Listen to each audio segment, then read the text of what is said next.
Okay, we can go ahead and get started. Can we have the roll call, please? Do we start with the... Oh, that's right, Pledge of Allegiance. I always get it backwards. Dyslexic with this. If you audience would please rise and join me in the pledge. I pledge allegiance to the flag of the United States of America and to the republic for which it stands, one nation, under God, indivisible, with liberty and justice for all.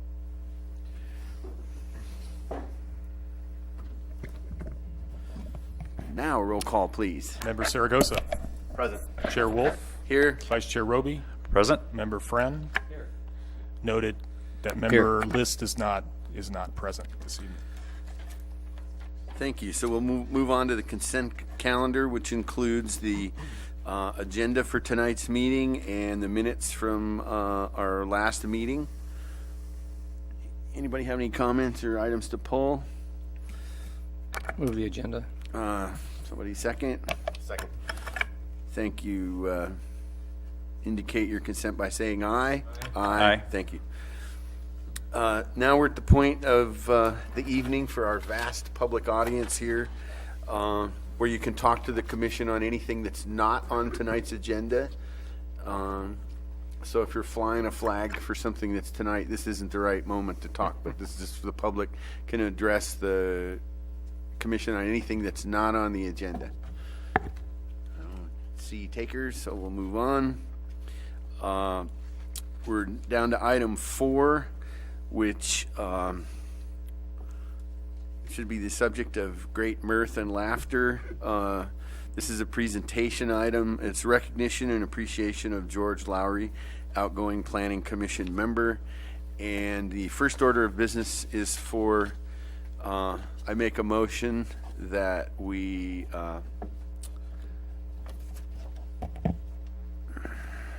pass a resolution of appreciation to George Lowry for his service as City of Placerville Planning Commission member. Whereas on February 13th, 2013, the Placerville City Council appointed George Lowry to serve on the Planning Commission, and whereas, there's a whole bunch of these, you have to follow this. On March 5th, 2013, George Lowry attended his first Planning Commission meeting as a member. And whereas during his tenure on the Planning Commission, George Lowry served as chair of the commission during 2014. And whereas George Lowry's background and experience, together with his interest in planning and dedication to serving his community, have been of great benefit in representing the residents of Placerville during his years on the Planning Commission. Be it resolved that the Planning Commission does hereby officially express its sincere thanks, appreciation, and gratitude to George Lowry for his service on the Placerville Planning Commission on behalf of the residents of Placerville. That's my motion. Second. Thank you. Any discussion on the motion? This would be appropriate time to engage in any kind of roasting activities or any other comments before we take action on this item. My comment would be that I've always been impressed with George's vocabulary and his ability to sift through whatever's happening and distill it down to a few wise words and comments, and I've enjoyed that. I would assume most of you have noticed that as well. Does anybody else have any comments to add? Commissioner, I'm not ignoring you. My communication device has failed, and I happen to be duty officer at the moment, so you'll forgive me.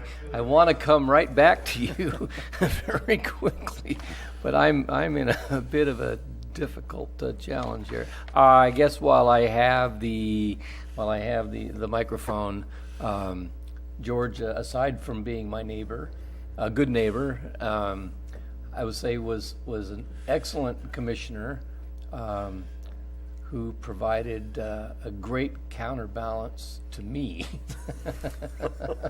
and was witty and was intuitive, and I neglected to write down some of the great witticisms that you coined often. Probably for the best. No, I plan to review some of the archived meetings and pull them up. With no regard for our newest commissioner, I was disappointed that you did not reapply. for another term. I think it's our loss at that level, and wish you well in whatever you're going to do forward. I got to get back to trying to solve this problem. Great. And it reminds me, too, that I think that, a lot of times we have to do serious kind of work, and it has serious consequences for people financially and kind of socially. But in the midst of all of that, even though we do serious business, we don't have to always take ourselves too seriously. And I think George always managed to kind of thread that needle. Be serious when you needed to be, and a little lighter touch when it was appropriate. I appreciated that, and hopefully you'll come back. I've always enjoyed the voice of moderation.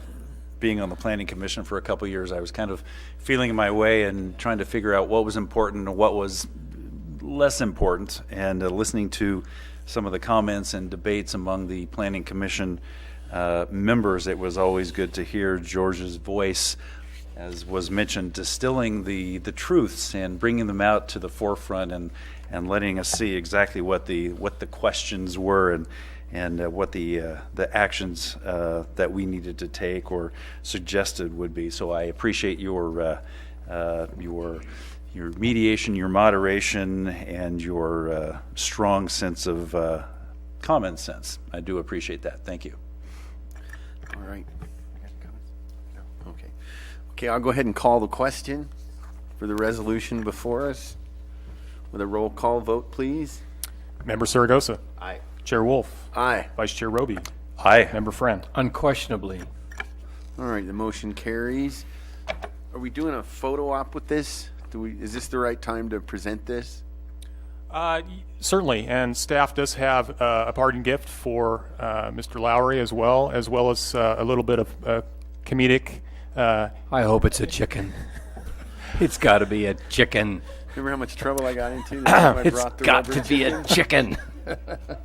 So if you're sending it our way for our part of this appreciation, Tag. I'll start with echoing, and perhaps Director Rivas will also want to comment as well. But we certainly have appreciated his time serving as a planning commissioner, and I can echo what was said earlier about the discussion. In fact, there were many discussion items that provided a lot of interest and a lot of looking back in reflection. Some of them were comical, and one of them in particular has always just struck me funny. It certainly captured the attention and of the reporter from the Mountain Democrat at the time. And just to allude to this particular issue, the subject matter, yes, indeed, Member Friend, was poultry. It was related to the keeping of fowl poultry in the city, as the city was, and the Planning Commission was going through the process of evaluating staff's proposed ordinance. And it was a statement made by then Member Lowry related to, you may remember, the rooster in question was named Rupert, and that became quite a topic of discussion because of the nature of the person who was representing the life, so to speak, of that particular bird. But I do want to make and read into the record the quote that was captured not only by staff but by the Mountain Democrat at the time. Again, this was during the process of the Planning Commission's deliberation.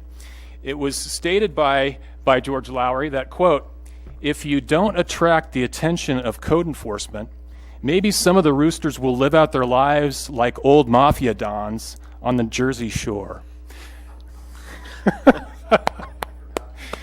So, George, we captured that for you, and now you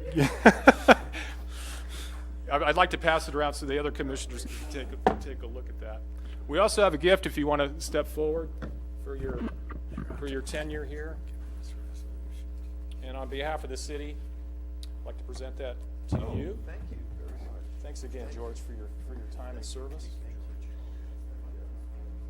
And we've got a resolution for you for you to keep as well.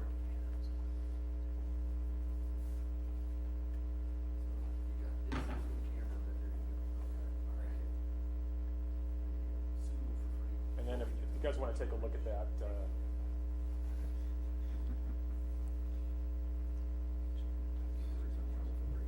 Yeah, sure, yeah, absolutely.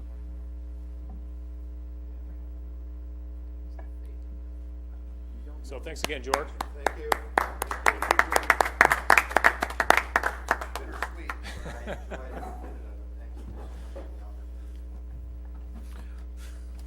Good luck in what comes next. Any advice for a new commissioner, always appreciated. There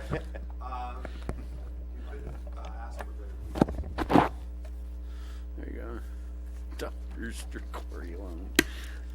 Okay. Chair Wolf, if I can just make one comment as Sure. well. Former Commissioner Lowry, George, I also would like to thank you on behalf of the city for serving on the Planning Commission, and take it from someone who has served in the spot as a planning commissioner. That is very, very difficult position to be in. In fact, it's more difficult, I think, to be up there than it is down here, because you're in the hot seat, if you will. And so you now have a very unique insight to how to review applications and different things in the workings of the city from a planning perspective. The door in our office is always open to you, because you're a sage now in this realm. Feel free if there's any advice you'd like to give us. Like I say, our door is always open. We'd love to hear from you. Don't be a stranger. Good luck in whatever else you do. I'm sure you'll be very successful. Thanks again for serving the city, George. Bravo. Okay, moving along. We'll move on to item number 5, the public hearing. This is for 3097 Cedar Ravine Road, a conditional use permit 17-01. This is a request from property owners that request Planning Commission review and consideration of a conditional use permit to allow conversion of the existing business professional building located at 3097 Cedar Ravine Road into a single-family residence. And I guess we'll stop there and invite a staff report, please. Yes, I'll have that for you tonight, this evening. The site has a general plan land use designation of high-density residential and is zoned R3H, which stands for Multifamily Residential Historic District. The maximum density under that zone, again, the R3 zone, is 12 dwelling units per acre. The site is also located within the Cedar Ravine Historic District. The site's approximately 5,100 square feet, or approximately 0.12 acres in area. It contains an approximately 1,000 square foot building, driveway, on-site parking area, along with curb, gutter, and sidewalk installed along Cedar Ravine. El Dorado County Assessor records indicate the home was built in the early 1930s as a single-family home. Forward in time to 1991, when the city approved a conditional use permit, 91-06, and site plan review, 91-11, which authorized the conditional conversion of a home to a business professional office. The conversion was completed with a building permit in 1994. Forward again to the year 2012, and the Planning Commission at that time considered then conditionally authorized a request to convert the building, the site, and the grounds to a single-family residential use. The required construction permit to convert the use from office to residential use was not obtained during the 18-month time frame allowed under city code, and then by automatic operation of that code, the Commission's authorization to convert the building to residence expired on November 7th, 2014. Also that year, the request applicants, Jeffrey and Jennifer Ty, bought the property and used it as a business professional office. The Tys are in the process of selling the property to an individual seeking to live in the home as a single-family residence. The request tonight is before you is a conditional use permit request because the zoning, the R3 zoning, only permits a single-family residence as a conditional use, not a use allowed by right. And the Commission would have to make findings that due to site circumstances such as limited parcel area, irregular parcel size, topography, etc., that the development of multifamily dwelling units is not practicable. Attachment A of staff's report contains the applicant's detailed submittal package. This package includes the completed application forms, a site plan, photo images, and other supplemental information to support their request. Staff's evaluation of the site and the request is provided on pages 5 and 6 of staff's report. Staff concludes that the parcel area is indeed insufficient to accommodate the area necessary for a multifamily dwelling building, as illustrated again on pages 5 and 6 under our analysis. Also, there are no exterior alterations that are necessary or proposed to the building to reestablish it to the former single-family residence state. Therefore, the request would meet the purpose and intent of City Code Section 10410, which is the historical buildings in the city code section that provides regulations to protect, enhance, and perpetuate the old and historic buildings in the city's historic district. It would also be categorically exempt from environmental review per Section 15303A of the California Environmental Quality Act guidelines. Staff recommends the Commission make the findings A through H prepared on pages 6 and 7 of the staff report in support of the request, and conditionally approve Site Plan Review 17-01 subject to the 5 conditions that are provided in staff's report. The property owner is in the audience this evening, Jennifer Ty, and that concludes my staff report. All right, thank you. Any questions of staff before we invite the applicant? Okay, this is your moment to come up and address the commission about the project. And thank you for reviewing the application.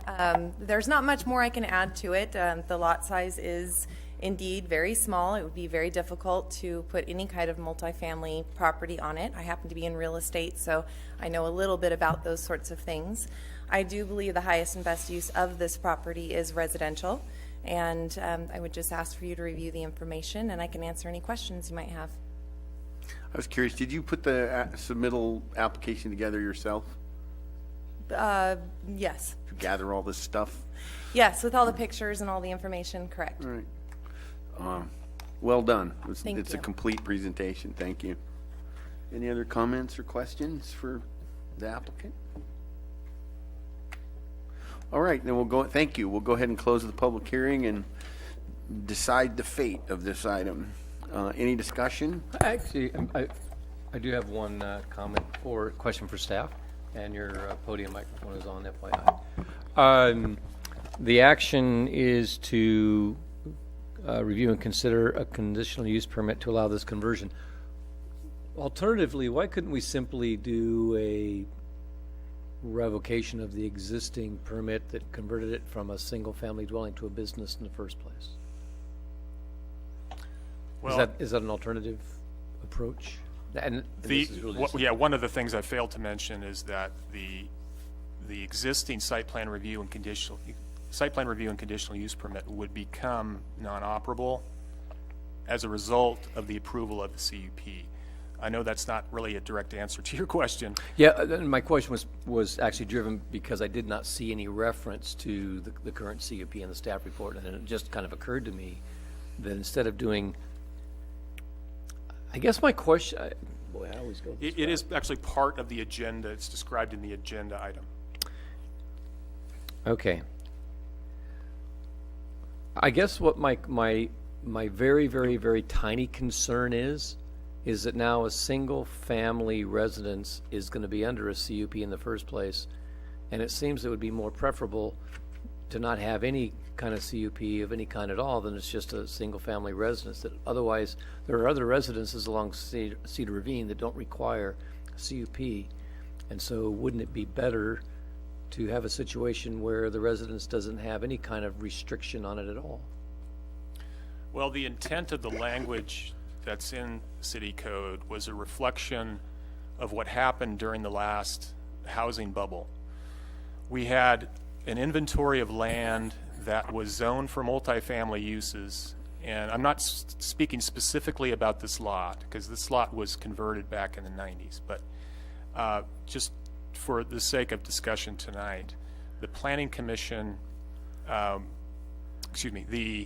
change in City Code occurred as a result of the city's losing inventory of land zoned for higher density uses. And so in order to counter that, we were having single-family homes built on very large lots where we were not getting the density that the zoning would encourage, if not require, but strongly encourage. And when that happened, the city was subject to finding additional land to rezone at higher density. And as you all know, as from recent exposure to that type of requests, it's a little bit more difficult. So as a result of our last housing element 4 cycle, we changed the code to more regulate our multifamily zones and provide this provision that would still accommodate a residential use, but only when those sites have these constraints upon them, such as parcel area or lot configuration, irregularities, or things of that nature, that the Planning Commission can make a determination that that lot really could not serve additional units other than just one single-family home. So this code language was meant to be broad spectrum, not necessarily specific to this neighborhood. That's kind of where I'm getting in a roundabout way. It was a reaction to an overall loss of our inventory of multifamily lots. And this particular property, because it was multifamily zoned, it was captured in that. I'm not sure if that... No. Yeah. There's additional quirks. But you Yeah, if I could understand just what my point was. add real quickly here, basically just adding to what Mr. Painter said. The city doesn't have an option of not requiring a conditional use permit for a single-family residence when the property is zoned multifamily because it's codified as such. So this is the process to allow for a single-family residence in this property when it's so zoned. With just respect to your comment about other single-family residences that may occur that may be also zone multifamily, those could very well be non-conforming uses, meaning that, you know, depending upon the size of the property or such, in the future, those properties could be redeveloped as multifamily. But absent a conditional use permit on those other ones, not knowing what they are, they're probably then non-conforming uses, legal non-conforming uses. Okay. All right. Thank you. Any other questions of staff or one another? Can we entertain a motion? I make a motion to approve the project as specified by staff. I'll second the motion and provide some additional clarification in the motion. So you'll forgive me if I reword the motion slightly. Absolutely. So the motion, I believe, is to accept. I have to find my front page now. Pardon me. 6 through 8. Yeah, here we go. So the motion is to accept conditional use permit 17-01, adopting the staff report as part of the public record. The findings of fact, Roman numeral 2, A through H, as indicated in the staff report, and with the conditions Roman numeral 3, looks like 1 through 5. So do you accept his friendly second and I work do. with your motion? I do accept. All right. Thank So you. in terms of clarification, then we're voting to adopt the CUP and adopt the findings and conditions of approval in the staff report on page 6 through 8. Is that everyone's understanding? All right. Thank you. Any other discussion? Let's have a roll call vote, please. Member Saragosa, Aye. Member Friend, Aye. Chair Wolf, Aye. Vice Chair Roby. Aye. Congratulations. Congratulations. You don't have to stage the bedroom anymore. I saw you titled that picture. All right. Thank you. Yeah. All right. Okay, we move on to item 6, new business, election of officers, and the open positions tonight are the Planning Commission Chair and Vice Chair. Note, due to the absence of all 5 members, we cannot take action on this item tonight. So that'll be rolled over. So Chair Wolf, you will be chair for at least one additional meeting. All right. Sorry, yeah, And then, I just remembered that. then we can't do that. We can't elect somebody who's not here. You can't punish somebody severely for not showing up. Oh, we can still punish them. We Oh, just yeah, have to do it while there's they're different here. ways. Yeah, while they're here. Yeah, just for the record, for the public audience, under the bylaws of the Planning Commission, all 5 members have to be present at the time of change to the bylaws or the election of officers. So until such time as we have all 5 members, I'll put it on the next agenda. I have not heard from any of you whether you will not be in attendance, so maybe we What's can the hold date for that one? Yeah, I'll still be here. All right, thank you for that clarification for our vast viewing audience at home. Now we'll move on to matters from commissioners and staff. Matters 7.1. Staff has one, if you'd like me to jump in. I did provide tonight a letter we received from the Department of Housing and Community Development. And it's an exciting letter from the city's perspective that last week, dated March 14th, HCD has taken into consideration the rezones that the City Council has adopted over the last 3 months or so, and has determined that our housing element now complies with state housing law. So we are now in full compliance. All right, that took a long time. A lot of work, thanks. I also one additional thing, because Mr. List is not in the audience, or not tonight, we will not have a photo taken tonight. Sure. Okay, moving on. I have a comment. I don't know how much trouble I'll get in for making this comment, but it was kind of interesting. I took it upon myself to go to the city council meeting last week, where they considered the appeal on the Howe parking lot project, and it was interesting. The council decided to continue the item and kind of do another go around with staff on coming up with alternatives, and I just found it interesting that this is just one of those projects that it's like stepping in chewing gum. It won't get off your shoes, and I don't mean that to disrespect anyone, but it just keeps going. And it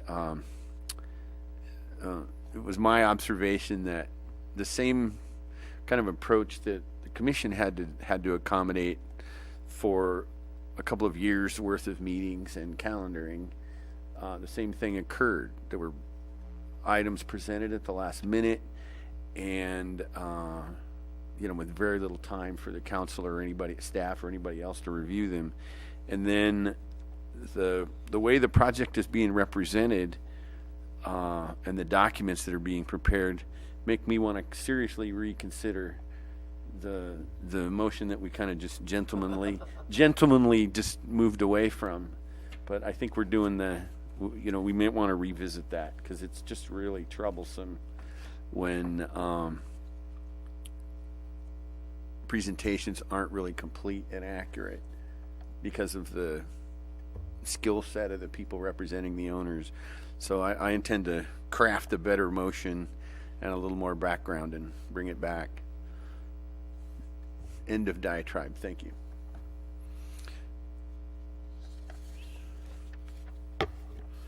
So, hearing the crickets chirping, we'll go ahead and I assume we can adjourn by consensus. Thank you. All right. Thank you.